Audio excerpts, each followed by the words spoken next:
kick push like Lupe. Leg kicked out like the mama, that's how I shoot fades. Laced up in the box, now we looking like shoestrings. Fofo on my hip, say that he acting odd though. Sawed off under the seat, call it El Chapo. Hoes all over the place, looking like potholes. He dies, then he dies, now I'm sounding like Drago. Always let them bury themselves, that's how you sense fakes. I always aim straight for the head, that's how you kill snakes. Blood all over the place, told you we didn't play. Arms stretched down on the floor, just like Jesus laid. Green villains. Here we are, Monday. And in the wise words of a famous philosopher, first off, welcome to another episode of the Inner Heel Turn podcast. I'm your host, JB, and before we get into it, it's a big day for the podcast. We actually got 2 sponsors for the day. We're going to start off with our first one, LNS Travel, okay? You like to travel, right? Then stop getting played like everybody else, would you? Retail travel's been working you for years, charging full price, laughing behind the curtain. But their wholesale travel service, guess what? It flips the whole script. Unlimited trips, 5-star hotels at 2-star prices, over 1 million weekly stays for pennies on the dollar. This isn't a discount. This is the cheat code the big sites hope you never find. Turn your life into a highlight reel of ridiculous experiences without breaking the bank. Travel smarter, travel more, pay less. The Hill way. So if you text "show me," this "show me," and your name to 844-542. I'm sorry, 844-524-5425. I'm so sorry about that. But if I confused you, text "show me" and your name to 844-524-5425. Go holler at our folks over at LNS Travel. Good people. I know them personally. I consider them family. If they say they have deals for you, I promise you, they've got deals for you. So, it was the big weekend. Final Four. How many brackets were really left? I didn't quit watching, but I quit looking at my bracket last week. But today we're gonna break into the 2 games from the Final Four. We're gonna give a little preview of tonight's national championship game, and then we're gonna see how it plays out, and then come back and see if your boy was right. Maybe, maybe not. Look, you can't tell with these things. But the first game of the night we had UConn, who defeated Illinois with a final of 71-62. All right. Basically, UConn, well, they controlled the pace early. They were up 37-29 at halftime, led behind the freshman of the year. I don't know if he's the freshman of the year. I just heard of him. But Braylon Mullins had 12 at halftime. Illinois came out and made multiple pushes in the second half. They cut the lead to as little as, I think it was 4. But every time they cut it, UConn turned right back around and answered. And with 43 seconds left, who else but your boy Mullen? He hit a dagger to put the Huskies up 66-62. And they effectively sealed the game after that.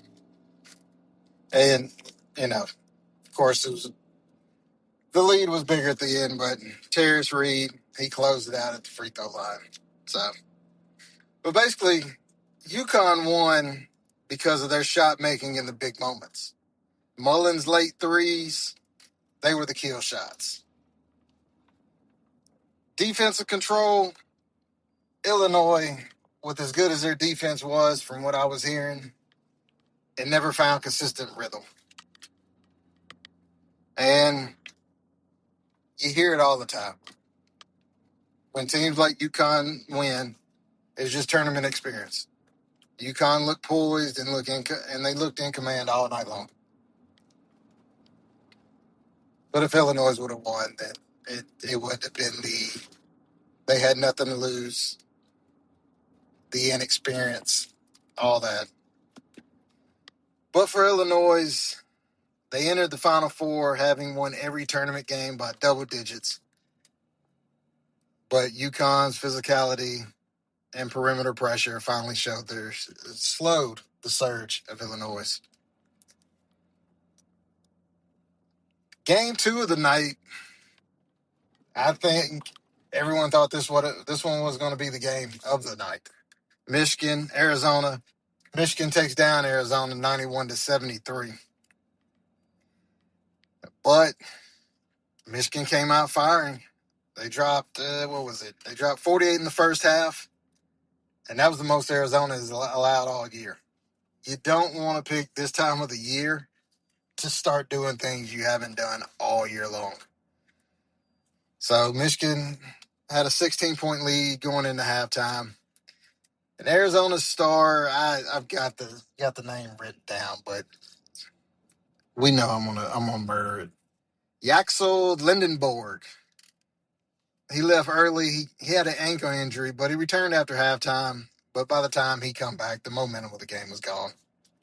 Michigan already had their foot on their throat, and they continued to pour it on. They hit 90 points for the 5th straight tournament game. That set an NCAA tournament record. 90 points every game.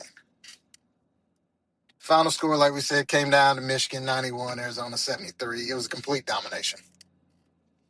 Michigan won it basically because of their relentless offense. Hands down, Michigan is the hottest scoring team in the tournament right now. And their interior dominance, they just punished Arizona in the paint. Their depth and their pace, even when Arizona tried to rally, Michigan just kept running. It just kept running. But Arizona entered as one of the 2 best teams left. But Michigan's physicality, like we said, and tempo overwhelmed them from the opening tip. It was because the Fab Five was commentating on the sidelines. That's what it was. They had to show out. No. But here we are. National championship game. We got Michigan. We got UConn. As we are recording this, the game will be starting in, 3.5 hours? So maybe you listen after the game and tell me how crazy I am. But Michigan, number 1 seed, they basically destroying everyone in their path. And you've got them going up against the number 2 seed, UConn Huskies, which they're basically battle tested, and they're seeking their 3rd national title in 4 years. In this day and age, let's be honest, that's just completely unheard of. Let's check out the key storylines for the game, though. You've got Michigan's unstoppable offense versus UConn's tournament toughness. Like we said, Michigan scored 90-plus points in 5 straight games. That's something Arizona, Tennessee, and Alabama, they all failed to slow it down. UConn, meanwhile, they just eliminated Duke, which was lovely. I love it. And Illinois, both who were supposed to have elite defenses, but they beat them with late game execution and clutch shot making. You got Braylon Mullins for UConn. He's just a freshman who changes everything. I would agree with that. But with that being said,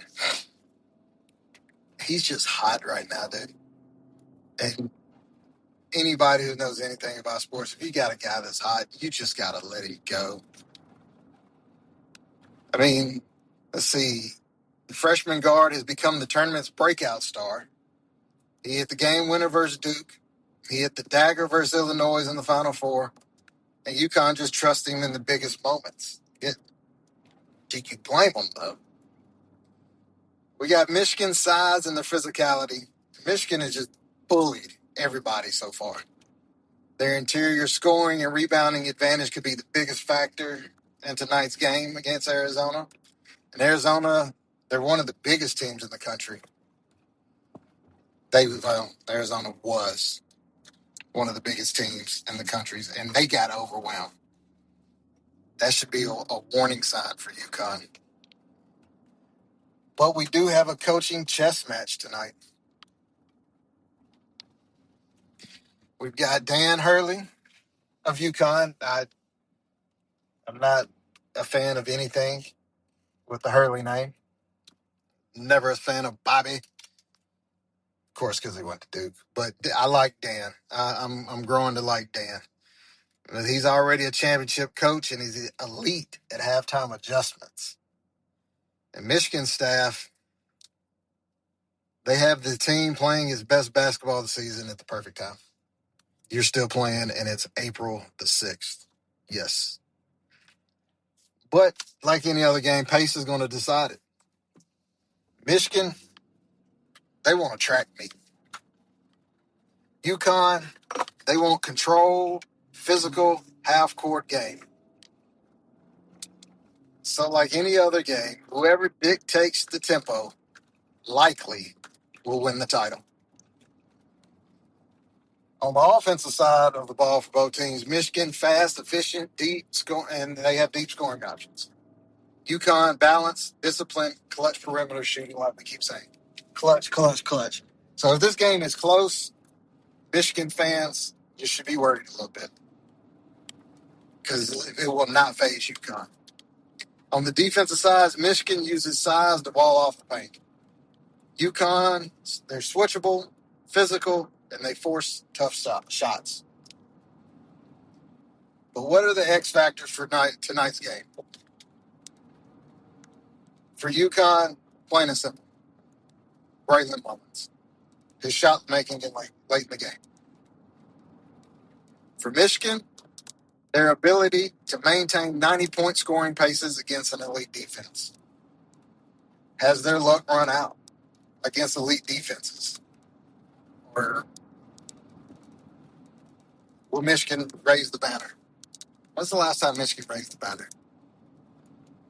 I think last time they were in the tournament, they didn't win it, right? Somebody's got to look at that. But either way, tonight you need to expect a heavyweight fight with contrasting styles. If Michigan gets out in transition and hits 80-plus points, they're nearly unbeatable. But if UConn slows the game, forces half-court execution, and gets another big night from Mullins, they can absolutely win another title. But both teams are playing championship-level basketball. This one has the potential to be an instant classic. With all that being said, who do you go with? Obviously, I have no dog in the fight. I've never had any beef with UConn, and Michigan never had any beef with Michigan. They get the opportunity to beat Ohio State every year, so go blue. But because of my boy, the green, I'm gonna go with Big Blue and cheer on Michigan. You know what? Now that I think about it, what do I mean? Okay, I have no beef with Michigan basketball. Michigan football, on the other hand, I don't have beef with them. It's just when they play Notre Dame. So we're on a basketball kick today.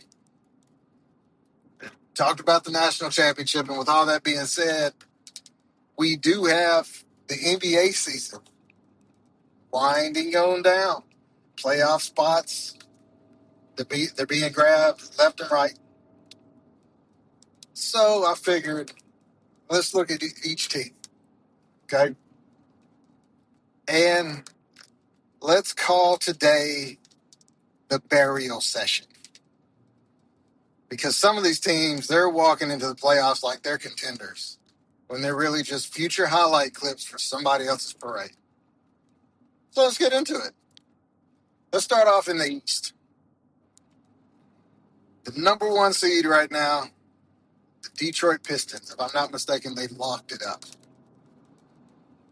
Let's call them the final boss.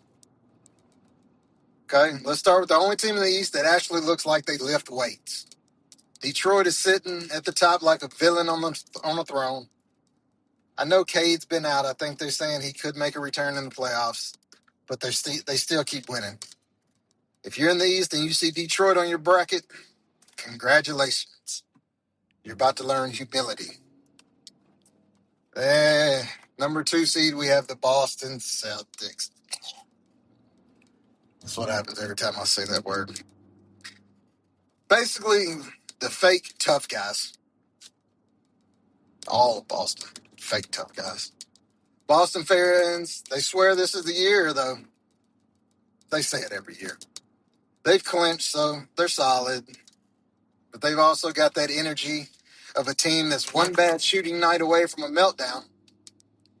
I mean, they talk like champions. They play like they're scared of their own expectations. And don't get too close to Jaylen Brown. They'll ruin your jersey.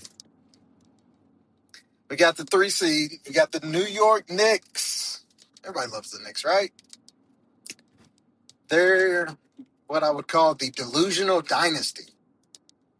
Of course, Knicks fans are acting like they invented basketball again. Yes, New York. You're good. Yes, you clinched. But let's calm down. You're one sprained ankle away from Madison Square Garden turning into a therapy center. Then we have the Cleveland Cavaliers. They're actually the silent killers. Cleveland, they're that dude at the gym who never talks, but he benches 315. They're not flashy, they're not loud, but they will absolutely ruin someone's season and walk away like nothing happened. Maybe Cleveland can finally do it without LeBron. But then we have the mid-card East teams. You know, the Pretenders, the Hawks, the Raptors, Sixers, the Hornets, the Magic, the Heat. And this whole group is fighting for playoff scraps like 6 dudes trying to squeeze through one doorway. 2 of you are going to make it. 4 of you will get bounced.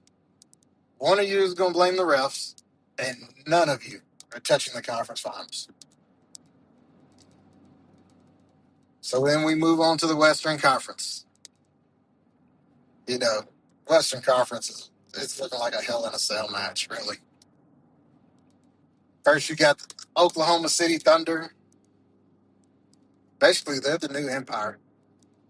62 wins, swagger, youth, confidence. They're not just winning, they're bullying teams. If you're in the West and you're not OKC or San Antonio, you're basically a warm-up act. San Antonio Spurs, speaking of, they're the Wemby problem. Wemby's out here playing like he's glitching the league. The Spurs are hunting OKC like a rival faction. This is the matchup the NBA deserves, and the one the West is praying to avoid. Because this could be the next Lakers Kings in the West. That's more recent, right? Jesus, that's old. But then we got the Lakers, the Rockets, and the Nuggets, the middleweight monsters. Yes, these are 3 dangerous enough to ruin your season, but inconsistent enough to ruin their own. They're the teams you don't want round 1, but you also don't trust them in round 3. And now that Luka is possibly gone for the season, Austin Reeves looked like he's hurt. I think we can scratch the Lakers out of that. Then we have the Timberwolves and the Suns. That's the desperation duo.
All right. Of course, we had technical difficulties, so let's see if I can remember where we can pick up off at. We were talking about the Timberwolves and the Suns in the Western Conference. We're basically going to call them the desperation duo. I mean, Minnesota is clinging to the 6th seed like it's the last rope in the Royal Rumble, and Phoenix is chasing them like a dude who knows he's about to get evicted. One of them's going to survive, then the other one will combust. But then we have the play-in island of misfit toys: the Clippers, the Blazers, and the Warriors. We're going to call this the "we messed around all season and now we're shocked we're here" group. One of you will shock somebody. One of you will fold like laundry. One of you will blame injuries for the 12th year in a row. But let's be honest. Half of these teams are cosplaying as contenders. The real killers are already sharpening their knives. The pretenders are polishing excuses. And when the dust settles, only a handful will still be standing in the ring. This is the NBA playoffs. This is the gauntlet. This is where dreams die and legacies are born. And if your team didn't like what I said today, then good. Go play better. Because I spoke about my team too. We knew what the Lakers were going to do. But with all that being said, it's Monday. And while everybody else is dragging their feet and they're mumbling about how tired they are and acting like the week is already beating them, you are about to do the opposite. Because here's the truth nobody wants to admit. Excuse me. Most people lose the week before it even starts. They roll out of bed already defeated. After complaining, and then already negotiating with their goals like they're optional. But no, not you. Not today. Not on my watch. Today, you step into Monday like a heel walking down the ramp. Chin up, shoulders back, with zero apologies, zero fear, and zero hesitation. You know why? Because you're not here to fit in. You're here to take over. Everybody else is waiting for motivation to magically appear, but you create it. You manufacture it. You force it into existence through action. You don't need perfect conditions, and you don't need the stars to align. You also don't need permission. You just need one decision. I'm not playing small this week. That's it. That's the whole cheat code. You take that energy into your job, into your goals, into your workouts, into your relationships, everything. You walk in like someone who knows exactly who they are and what they're building. And if someone doubts you, good, let them. Doubt is fuel. Hate is cardio. Resistance is proof you're moving in the right direction. So here's your Monday assignment. Be the villain in your own story. The one who refuses to quit, refuses to shrink, and refuses to let this week push them around. You don't need to be liked. You don't need to be understood. You just need to be undeniable. Now get up, get moving, and make this Monday regret ever stepping in your way. And like every episode, we're sponsored by oldglory.com, the ultimate spot for anyone who lives in graphic tees. If it's iconic or just plain dope, Old Glory's got it. Printed, fitted, and ready to wear. Whether you're repping, man, I've got to get this. I've got to get this better. We're still on the move though. Whether you're repping your favorite classic film, throwing it back to a legendary band, or just showing love to your favorite team, they've got designs you won't find anywhere else. And because you're part of the Heel Turn family, guess what? You already know we had to hook you up. If you use discount code JB at checkout for 15% off your entire order. That's right. Every tee, every style, every fandom. If it's in your cart, the code JB knocks it down. So if you're ready to upgrade your closet with shirts that actually say something about you, hit up oldglory.com and use code JB for 15% off. So shout out to oldglory.com and also shout out to LNS Travel, like I mentioned at the top of the show. Until next time,